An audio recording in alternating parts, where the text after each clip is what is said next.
Hi, welcome to the IEP of Fitness, making fitness accessible for individuals with neurodiversity. This is the podcast where accessibility meets fitness. I'm Karen Hurley, and each week we break down barriers, redefine ability, and explore how movement can be personalized, empowering, and truly accessible for every athlete. Whether you're a parent, coach, therapist, doctor, or an athlete yourself, you're in the right place because every athlete deserves a plan, a team, and the opportunity to thrive.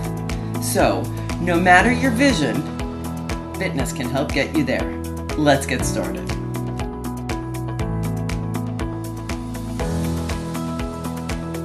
Hi, on this episode of the IEP of Fitness Podcast, we're joined by Marcie Randall, owner of Sunschein Photography, who is redefining what it means to capture authentic moments for people of all abilities. Inspired by her son, Harrison, who was born in 2008 with multiple medical and developmental challenges, Marcie understands firsthand that getting the perfect photo isn't easy. But she believes every individual deserves to be seen, celebrated, and captured just as they are. Through her work with families and disability service providers, she creates meaningful, inclusive photography experiences that go far beyond the lens. Welcome, Marcie. Thank you. And I should bring you with me. That was a great introduction. I love that. That's great. Thank you. That is you. I'm so happy to be here. We're celebrating you. Can you share a little bit about your journey and how you kind of ended up with Sunschein Photography? I can. First of all, Sunschein comes from my maiden name is Schein, and people always called me Sunschein when I was a kid growing up. And photography has been my thing ever since I can remember, but it took me a long, long time to actually pursue it professionally. So I've always been into photography, and I've always wanted to capture things that you don't normally see. I always want to get something that, people say, oh, I don't get to see that. That's really different. And then I started doing some family photography, and I did some for a friend of mine whose daughter had Rett syndrome. And my friend said, these are so great. This is what you should be doing, special needs photography. And I said, is that a thing? And she's like, you can make it a thing. So that's when I kind of started going towards that niche, and knowing how difficult my son is to photograph, especially with me because I'm the mom holding the camera. I know what it's like for other moms who just wish they could get a great picture of their kids. So I know Harrison because I work with him, and when mom is there, Harrison sometimes will fake sleep, and then he has this fake snorting laugh chuckle that he knows. So I can imagine how hard it must be, especially with you, to get a photograph because he plays you, and he does. He does. And I get a lot of this. And that's okay. He's a teenage boy, so he's allowed to do that. Is. Now, but I start. Oh, go ahead. No. I was going to say, my first break into really getting some clients that I wanted was during COVID, when Harrison's school, it was time for their picture day, and the volume photographer that they usually used would not be flexible and do the photos outside because they weren't letting people inside the building. So they asked me to do it, and right away everyone was thrilled with how much better they were, because a volume photographer just kind of says, turn this way, smile, click, next. And I don't do that. I take as much time as I need with each individual. If they're not going to sit on a stool that we have, we say, oh, well, where do you want to be? When we were still doing them outdoors, I followed some kids onto the playground and on the structure. Some got on the swing. Some sat on a bench. And then once we moved inside, there's still, a lot of furniture for them to climb on. If they don't sit still, some kids remained in their wheelchair. But I'm the one moving around to get the best angle. And we all work as a team so that whoever is with the individual plays the music that they love or whatever they do to get a smile. If we're going to get a smile, we're not always going to get a smile, but I think what parents want is, in our disability community, not necessarily the perfect Pinterest photo, but something that really represents their child or their loved one. I like what you said, how it takes a team, because I have one athlete and he is 34 and his favorite song is Chicka Chicka Boom. And when he comes into the gym, no one else is there, it's quiet, and he walks in and he stops and he looks up to the speakers and he watches me get my phone out, and I'm like, I have to get my readers out, and Alex, it's coming. Oh, it's coming. And of course, once it's coming, then he's like, okay, I can exercise now. So it's really so important to meet the individual exactly where they're at with their own motivation. Now, in a time with social media and that creating the illusion of the perfect picture and the perfect life, you talk a lot about the perfect photo, and you just mentioned it. Can you go into that a little bit more? Because for my staff in our gym, I never say anything's perfect. Instead, I flip it and I say embrace messy. And sometimes people chuckle when I'm laughing at how messy it is, but that's perfect. That's life.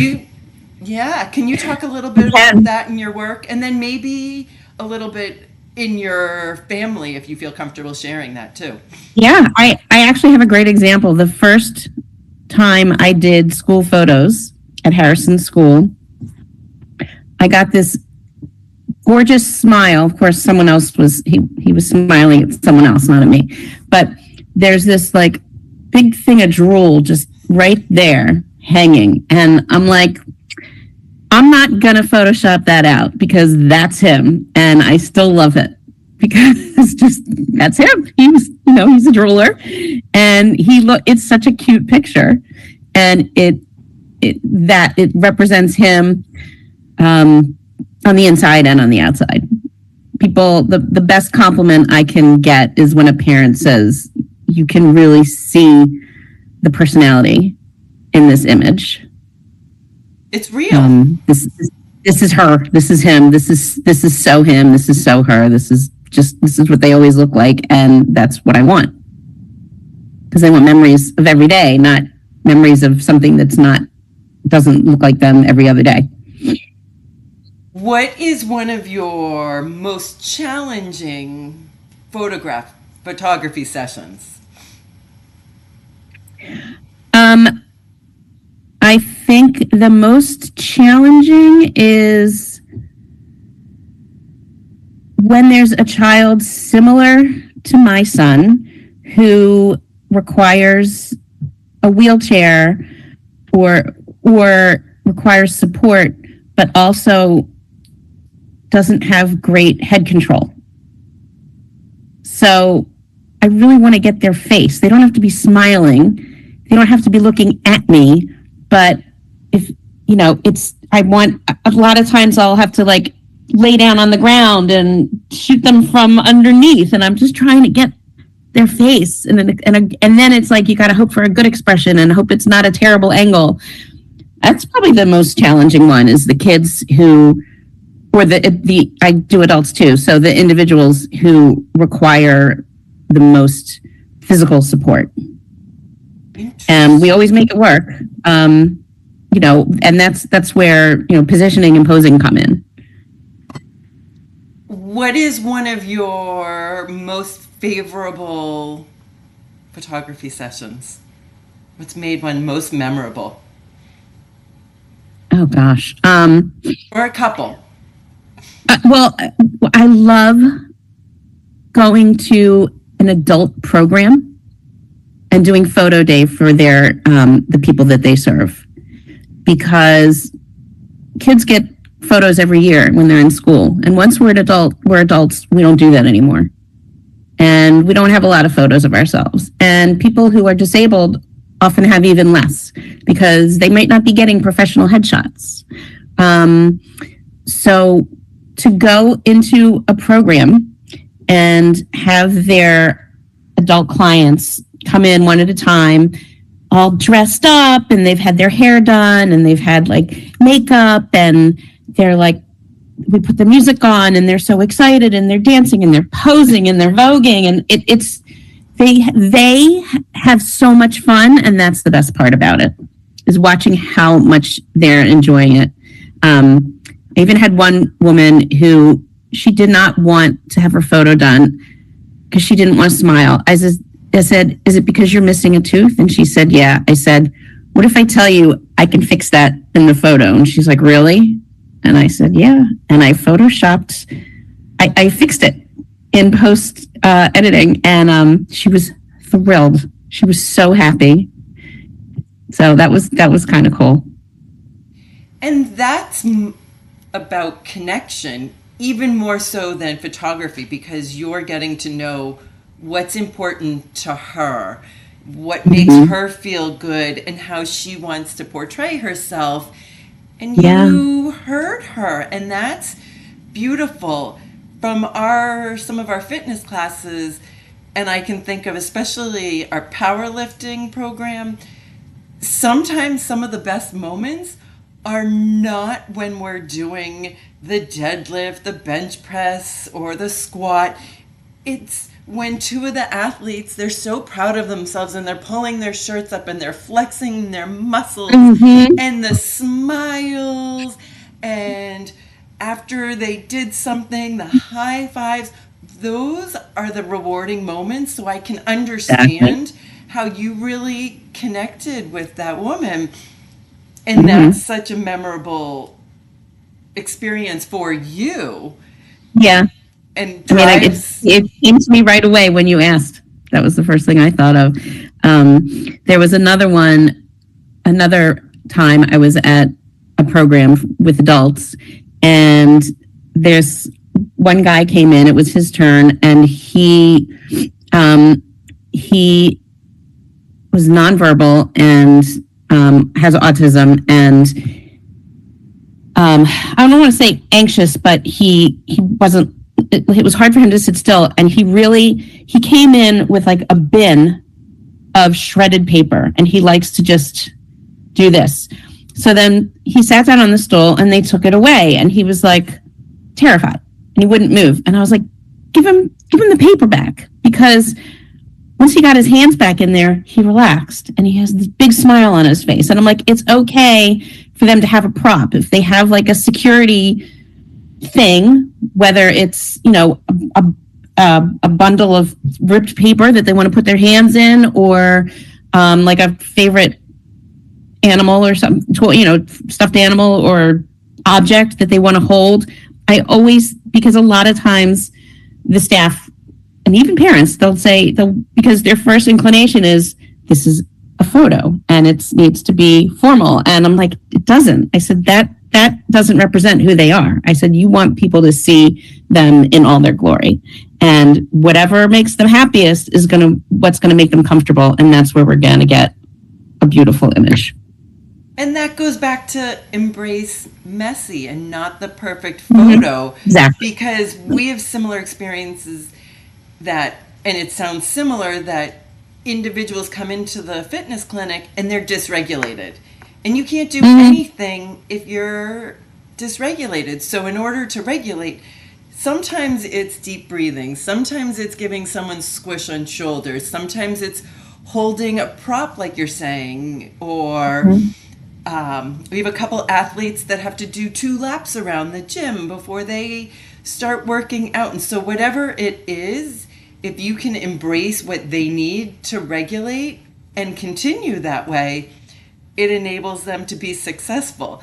I sometimes find in some of my athletes' hands like a little ball or something that they've been just rolling, and I'm not going to take it away because that's what's calming them. If it's interrupting with what they need and they are now regulated, then that's a different story. But it is, Right. It's really important. And I say that exactly to parents too, is give them the strategies that make them feel better and relax, because then we're going to be able to access whatever we're trying to do, whether it be communication or pictures or fitness. Exactly. And that's really important. What is one thing you want people to understand about accessibility? There's not enough of it. It's still too much of an issue where it should just be standard. I've seen online how, some new houses are designed with ramp and stairs, and it looks beautiful, and it's just there for whoever might need it. It's a standard design. I can't get my son into my parents' house because I can't get his wheelchair in there. I can't take him into certain stores if we were on Newberry Street. Those are all steps up and steps down, and it's all historical, so they can't be totally, redesigned. So it's not something that is mainstream yet. I think, we're getting there little by little by little, but it's still very piecemeal. I can only imagine some of the challenges. I recently was on crutches, and I went into the accessible toilet stall, had a huge heavy door, and I was 2 crutches and I couldn't put my foot down, and I got the door open and then the door crashed into me. And part of me ironically was chuckling, thinking, I'm in the business of accessibility, and this couldn't be any more inaccessible for an accessible bathroom. Exactly. They did have handrails, so that was fabulous. And there was someone working in the bathroom, and I said, when I knock on the door, will you open it and help me out? Because the same thing was going to happen, that I couldn't use the crutches, open the door. And that was a short-term thing. And so I can imagine the fatigue of having to deal with inaccessibility on a daily basis, when mine was very short-term. Right. But it was very obvious. Yeah. And then from a photography point of view, the reason a lot of families don't do family photos when they have someone who's disabled is because it doesn't feel like an accessible, easy activity.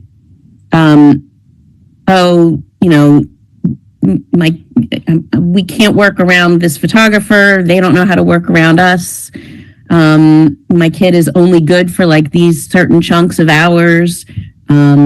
We can't get into your studio because it's not accessible. My kid, will have a meltdown because they don't want the attention of the camera. So that makes family photos inaccessible.